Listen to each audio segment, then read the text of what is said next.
and welcome to Harrogate Food Buzz. You've not heard from me for I think about 3 or 4 weeks, unfortunately, but we are back. We said we'd be back in June, and this time it's a little bit different, but it's very exciting if you're a cheese fan. Because you may or may not have heard of Homage2Fromage, which is a cheese club that started off. Where did it start off? In Leeds. In Leeds. 8 years ago. 8 years ago, and it comes to Harrogate once a month. Comes here once a month. Have you heard about it or have you not? If you've not, you're about to hear all about it from Vicky and Nick, that are the founders and that run Homage2Fromage. Welcome to Harrogate Food Buzz. Hello. We are in, where are we in? We're in Harrogate Fine Wines. Yes. Yeah, Harrogate Wines. Which is this always the event space? This is always the place for Harrogate. We used to do it at Major Tom's, but we outgrew it a bit. Okay. And the lovely Andy offered us his tasting room upstairs. It's a bit of a secret tasting room. No It one is, really knows that it's there, but it's well, a bar exactly. and it's Absolutely. it's Lovely wine. place, and he very generously lets us come and do our cheese club every month. Fabulous. So, I've just witnessed the opening of Homage2Fromage, which I have to say I absolutely love. Nick did a kind of quick intro to the theme for the evening because it's Welsh cheeses tonight. And then he shouts cheese, and everyone, well, actually, the Harrogatonians, I'd say, were a little bit probably more reserved. Slightly more civilised. But they did kind of jump up with the yeah. plates and run towards the cheese table, which is fab. So it's a lovely way to open it. But tell me how Homage2Fromage all came about. So it's 8 years old. How did it all Almost start? 8 years old. It started, as all the best things do, as a random conversation on Twitter about cheese. I was trying to find a cheese that I had in Italy when I got married. Right. Tracking it down. Trying to track it down, no one could find it. Everyone started piling in about conversation about cheese and where to buy cheese in Leeds. And then Nick was part of that conversation, and someone said, God, you lot talk about cheese so much, you start your own cheese club. And Nick piped up saying, we should call it Homage2Fromage. We're like, oh, whoa, hang on a minute, that's a good idea. Somebody's been thinking about this Yeah. already. And so we just kind of ended up trying to get people to meet in a coffee shop to talk about what this cheese could look like. Because at the time, These people that knew each other, No. did you two No. know? So you No, didn't never know did. each other No. until you met on No, Twitter. exactly. Interesting. so we randomly kind of met in a coffee shop and was talked It about. was just us. It was just me and you. Nobody else turned up. Random people. So we are now a cheese club, the Yeah. two of us. What the hell's a cheese club? How all of us What do we think do so. now? And Vicky's whole kind of thing was like, let's just book something and just do something. do it. So Just we do it, booked yeah. Millie's Deli in Vicar Lane in Leeds, which Yeah. was a tiny little space that they lent to us on a Happened wet. to sell cheese, I think that was the only I think, thing. yeah. Like, it was, And I think the first one we did, we had 5 different kinds of cheddar. Oh, I'd bought we Leeds- really I'd bought pushed the from boat. Leeds Market, and I worked at Asda at the time. yeah, and you bought a piece So of I had Asda's extra special with you. Asda Roquefort. Oh god! And it was. But the thing is, we had about 15 paying customers, paying guests, That's and it was not brilliant. bad for It was the well, first- we for the thought. first night. Well, Sold out. Absolutely. The mad thing was because Vicky was doing some PR with Asda at the time. Alex James was doing some stuff with Asda, Yes. and he was in town. And Vicky said, "Why don't you come to our cheese Did you event?" get Alex James? And of course, Alex James came. And so by the end of the evening, I thought, well, If you're a Blur fan, you'll know who Alex James is. Yeah. He's also a cheesemaker yes, now. so yeah, hopefully they and he know was who is. fantastic. And half the people they didn't even know. We didn't know he was going to come for definite until No. he turned up. And he He sort of just turned up turned with his entourage and started throwing melted cheese around. And half of the front row fainted because it was all a bit. It was all a bit. Celebrity at the first It was all a bit cheese club. sexual. But the thing is, we kind of got to the end of that evening and thought, well, we pretty much peaked. We peaked. Right, that's it. it. We should probably Really, finish now. unless we can find another local celebrity who makes cheese, we're really stuffed. So we thought we'll just try again. And the next one we did, bizarrely, was goat's cheese Right. or blue cheese. Blue cheese. We thought cheese. blue cheese. And we moved venues to somewhere slightly bigger, and we sold 30 tickets. And we thought, hello, something's happening here. Yes. And then it just got 40, 50, and then we moved to the Adelphi, which holds 70. Yes. And we've been there for the last 6 years. Yeah, so, Wow. So every month, apart from the occasional January. Yeah. so yeah, and it's just grown and grown. So now at the moment we run about 5 events a month in different Okay. cities. So in Leeds and Harrogate, Sheffield and Manchester. 2 in Manchester. 2 in Manchester.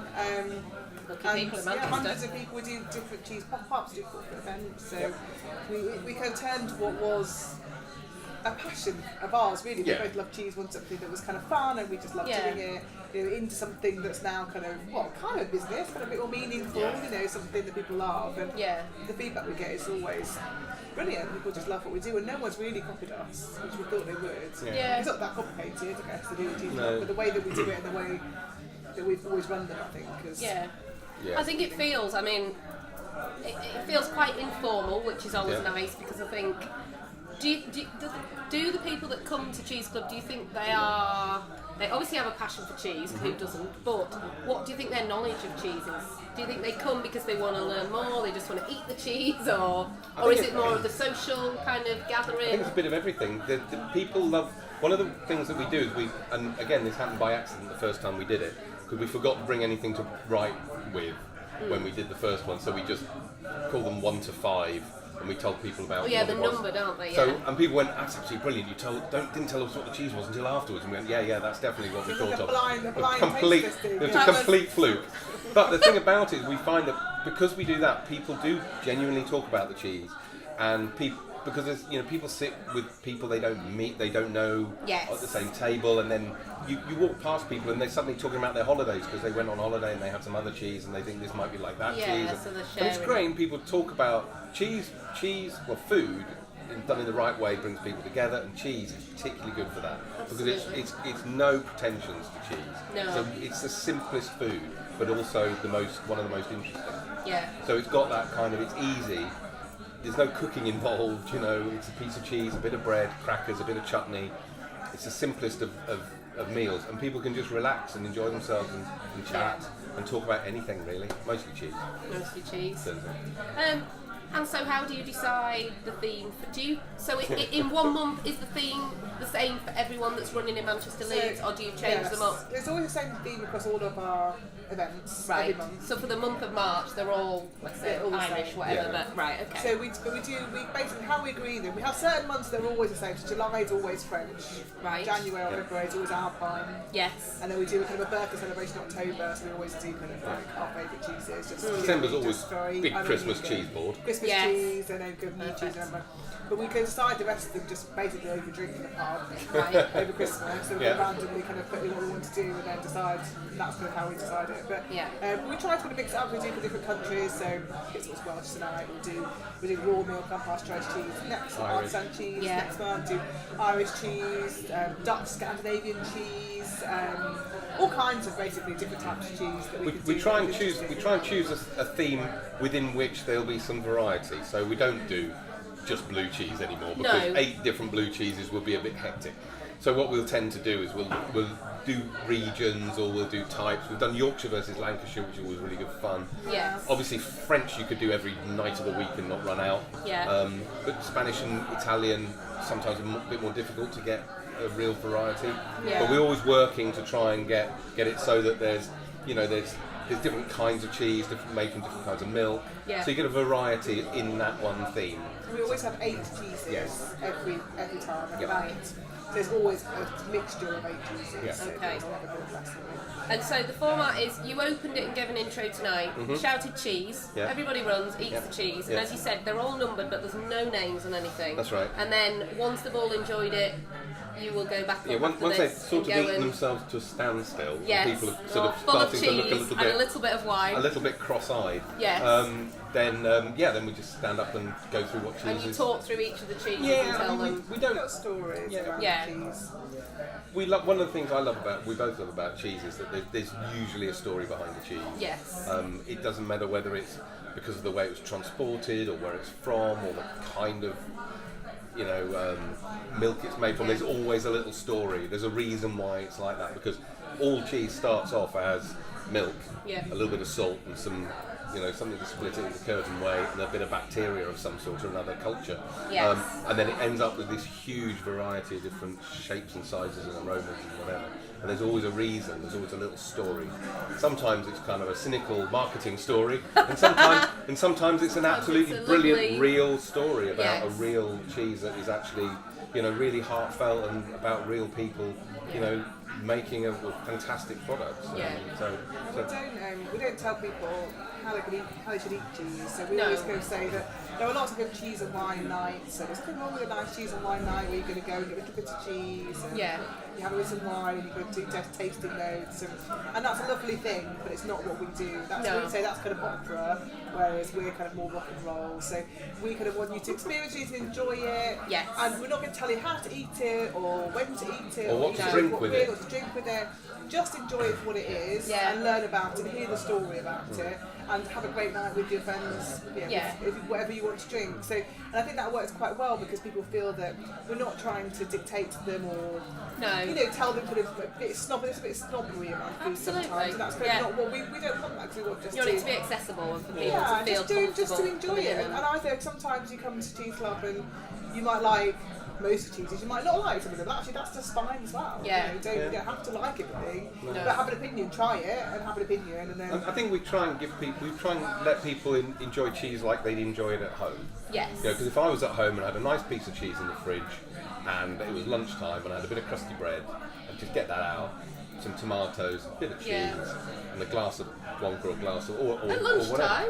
Or whatever. Well, How very continental. Well, darling, but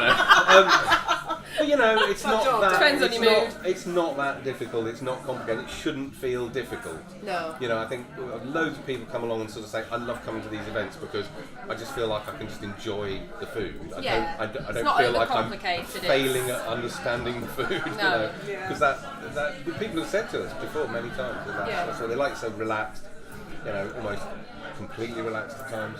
Especially at Christmas, we get very relaxed. Horizontal. Very relaxed indeed. Well, at Christmas, people come and people turn up and book tables and come and have their Christmas party with us on our Christmas night. So we have to feel that we have to have our Christmas party. Yes, still our absolutely. Christmas party as well. So it's one big party. Yeah.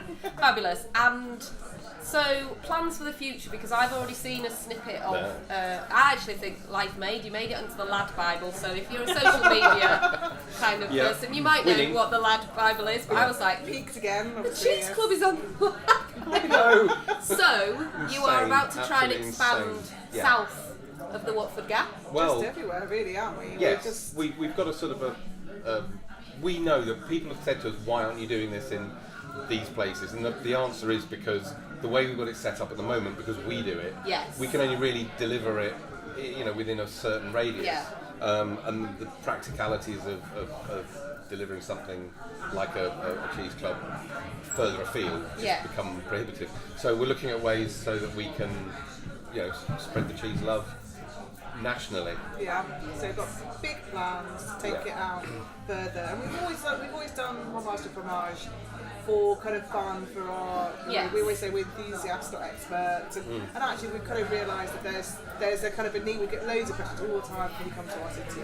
Yes. And if we could try to kind of build that out and grow it and take it to London and take it across kind of more cities and entity and across everywhere else, that would be great. So that's the plan. So watch the space for more news. We, with all this publicity we got, we did in fact get somebody contact us from Paris saying we should bring our cheese event to Paris, which is hilarious. That is. And then they wrote an actual article in French in Paris saying that we were going to. We're going to do it. Do you know what it's like? Chinese whispers around the internet. I've been contacted also by a local business development company in Bordeaux who asked if we wanted to open a restaurant there, and they could put go for it. So we're moving next week. Yes, so that's where we go. But it's always been that we've always. The reason why this has been, I think, successful is we've always followed what people kind of want. And so when people sort of said, "Oh, please come do one in Sheffield," we went, "All right, we'll try one in Sheffield." And that's sort of how we've done it. And to a certain extent, that's all we're doing. Just we've had some people get in touch from all over the place, asking us to do events, and we just would love to be able to make that happen for people. Because we know people like it, and we like doing it. It's an absolute. It's got to be a joy, hasn't it? Absolutely, it's something that you're passionate about. Yeah, exactly. And like I say, at the end of the day, it is just cheese. But it's the best. We serve the best cheese in the world. We do. It literally is the best cheese that you can get anywhere, and lots of it. And people love it. And it's simple. It's a simple formula. Formula that's working well. Absolutely. Yeah. Okay, so any funny cheese stories? Anybody that's Well, one of the overindulged, or maybe overindulged on the wine, maybe not the cheese, but who knows? been a fair few overindulgences through the years. Well, one of the best stories was some people came to our Sheffield event, and they came up to me afterwards, and I asked them if they'd not been before, and I asked them if they'd enjoyed it, and they said, we've only just moved back to Sheffield, having lived in Sydney, Australia for 10 years. And they said, we've been watching this event for 5 years, and this was the first thing we booked when we came back to live in Sheffield again. So they moved back to Sheffield, and the first thing they did was come to Cheese Club. I've been salivating over Facebook, looking at the pictures for 5 years from Sydney, which is so great. So take it they are loyal, the followers of Homage yeah, Fromage. absolutely.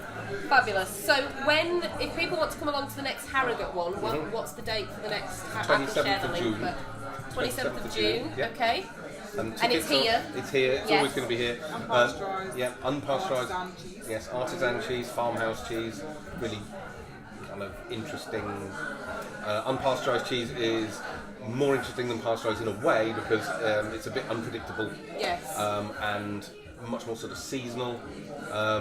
One cheese isn't necessarily exactly like the next, so you get a bit of variation, and that makes it a bit more like jazz than rock and roll, I suppose. Where are we going with this? Music analogy. Just stretching that music analogy to breaking point. As well. Brilliant. Okay, finally. Normally what we ask at the end of Harrogate Food Buzz is a bit of a shout out for like another producer, but we're not going to shout out another cheese club because these guys are running the best one in town. So instead, if you can, what's your personal favourite cheese? Everyone always asks us this. It's the question that I get asked. It must be very difficult. And we always going to say the same thing. I mean, my favourite cheeses change quite frequently, but I always love a great cheddar, and I'm never going to stop loving a great cheddar. At the moment, I love Godminster cheddar. It's an organic cheddar, and it's beautiful. But I also really love, like when I first started cheese, I didn't really like blue cheeses, or I wasn't kind of a big fan of really strong blues. Yeah. But actually, that's changed a lot over the time. So I love a bit of a That's age, as your taste buds Maybe die age off and you as well, need something stronger. Yeah. And things like Tallagio, I love Tallagios, kind of like wash dry Italian cheese. So I kind of like lots, and sometimes because we put cheeses on at Cheese Club that we've never had before and never eaten before sometimes. So actually sometimes they become my favourite cheeses because we're just discovering them like everyone else is. Yeah. But yeah, a good old cheese. You can't beat a cheddar. You literally cannot beat a cheddar. Black Bomber fan over here. Yeah. Black Bomber. I'm going to be really boring. I'm the same cheddar Good all old the way. cheddar. That was the cheese that was in my fridge from the moment I can remember, and can't imagine life without cheddar. No. I do have some, and then the others are sort of there are some stunning cheese. I mean tonight there's some amazing cheddar upstairs, Harrogate organic cheddar, Yes. which is fruity and really that's an unpasteurised one. That's really interesting. It's kind of got little cracks in it of different flavours and it's a fantastic, complicated, interesting I haven't cheese. had cheese, you're just making me hungry. And you can have some in a minute. But having said that, there's another little cheese up there called Angiddy, which is like a little Welsh brie, which is really soft, made with Jersey milk, so it's super creamy, and it's just a delight. It's lovely. Absolute delight. So Fabulous.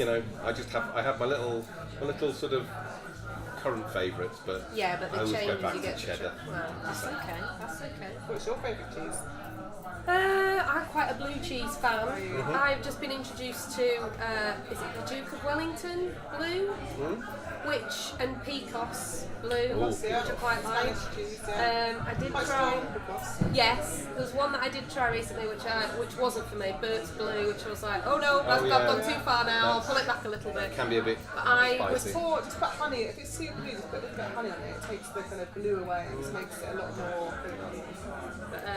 There's always a lump of blue cheese in my fridge, and I don't have the wine at lunchtime, but I do sometimes just go, I'll just have some crusty bread and blue cheese and grapes, and that's it, I'm done. Perfect food. So, Absolutely. Yeah. Fabulous. Right, thank you so much Absolute for talking pleasure. to me. Thank you. We'll be back next week with another Harrogate Food Buzz, but I'm off to go and try some lovely cheese. So, see you later. Bye.